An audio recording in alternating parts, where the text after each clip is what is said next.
What's up everybody, this is Little Wren and I'm back on the screen to give you guys some updates on anime that I have been watching, some new, some old, mostly old because I like that nostalgia aspect, but my first video back in a really long time, I want to give you something that I have been waiting for forever, and that is Knights of Sidonia Season 2.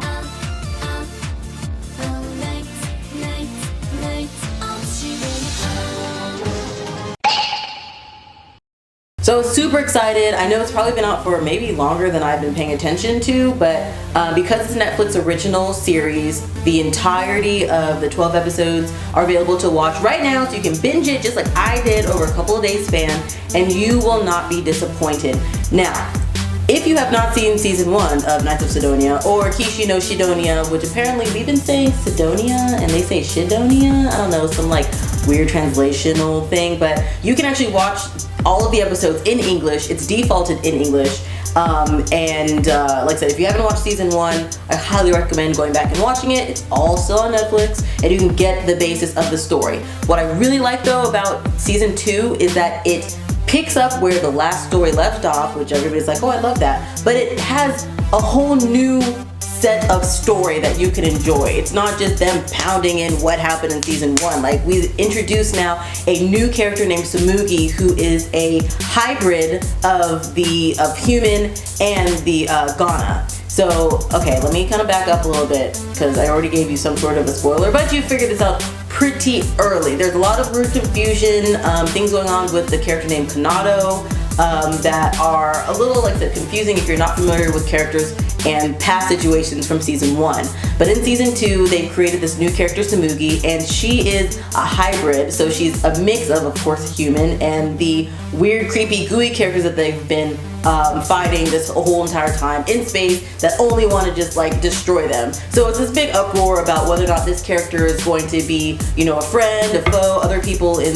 the in Sidonia are upset about it, obviously, because you just see this life-size, creepy looking, actually very cool looking character who has aspects of their biggest foe in it. So of course, Tanikaze, the main character, is the charismatic, sometimes goofy, obviously now kind of in the center of a harem situation, and he has to, he just finds upon himself with his friend, his best bro, keep that in mind, Isana, to, make friends, find out more about this Ghana hybrid, because of course from the first season, he kind of had a little thing for the Ghana that looked like his ex almost girlfriend. So, they become more close together, they form kind of like a bond with the Ghana the hybrid, and it shows them working together in space to take care of other Ghana. And of course, she's like super effing strong, like, this new Tsumugi Ghana hybrid is super strong. She can like fight. She's got like the same sort of beam that can just like go through whatever, like kill him instantly. She's got these nasty claws that just like destroys them. It's so disgusting and gross and awesome. And they just talk about that entire building of that relationship. Later on, you actually see more of a relationship growing between Isana and Tanikaze, which is very interesting knowing Isana's makeup. She is a hybrid kind of in herself because she's one of those characters that could be male or female. And so you see kind of that, almost a romance, definitely a romance, growing with that, along with, the interactions between Tanikaze and other characters in the show. While I understand that a lot of people are really against that, even if there's a hint of any sort of harem-y plot outcome, this one is pretty obvious who the romance is going to be and how things kind of progress. There's a lot of there's not a lot of comedy because it's still a very action drama, but there's enough in it that's gonna make you giggle and laugh at times. A lot of situations where Tanikaze is just like WTF and everybody's like, oh my gosh.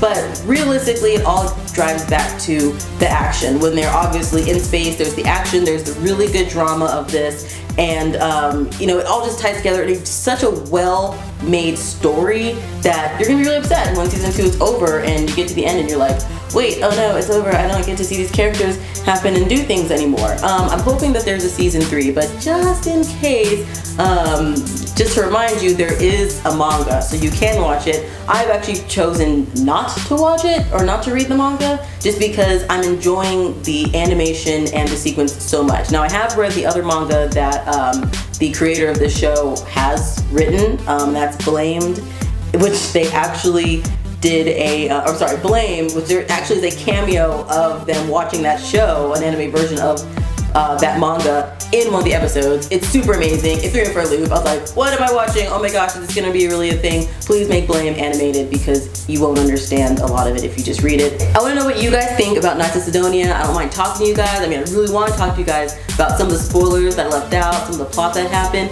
Comment down below. Let us know what you guys think. Tell me whether or not you think there's going to be a season 3. I mean, season 2 had a pretty legit ending. So you can also find us on Facebook, on Twitter, Instagram, whenever we're doing our on-the-scene photos of conventions and other fun events that we do. And you can find us online, basically doing anything, watching and getting caught up with other anime and other great shows. So this is Little Wren. I will talk to you guys later.